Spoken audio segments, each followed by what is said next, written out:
Mahanand dairy गुजरातला नेण्याचा डाव आहे। राज्यामध्ये धृतराष्ट्राचं सरकार आहे, राज्यकर्ते हे दिल्लीच्या ताटाखालचं मांजर आहेत, असा हल्लाबोल संजय राऊत यांनी केलेला आहे।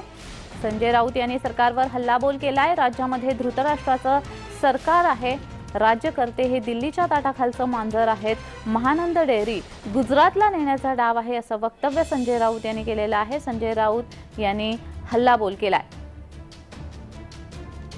महानंद डेअरी गुजरातला नेण्याचा डाव असल्याचं संजय राऊत यांनी म्हटलंय।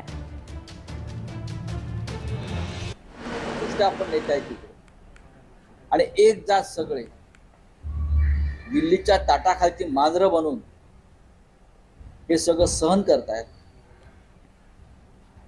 महाराष्ट्रामध्ये हे धृतराष्ट्रांचं सरकार निर्माण झालंय, जे महाराष्ट्राचा अपमान आणि महाराष्ट्राचे लूट उडाळवाने पाहत आहेत।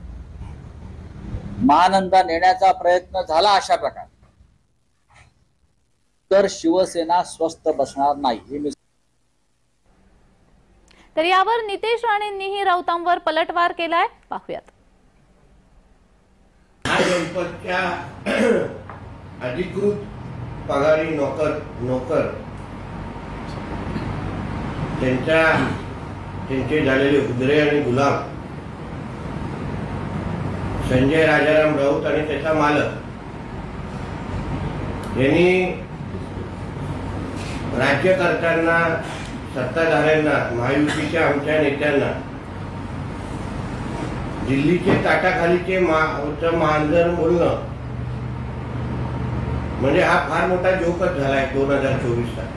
मोठं राजकारण आणि परत एकदा गुजरातला पळवला, हे घालेले रोज बातम्या अफवा पसरवण्याचं काम, तो बेबी पेंगुइन असो त्या संजय राजाराम राऊत असो, यांचा धंदाच झालेला आहे ना। तो पानबुडीचा प्रकल्प गुजरातला गेलाय, नाही महानंदाच्या बाबतीमध्ये अशी काही चर्चा आहे।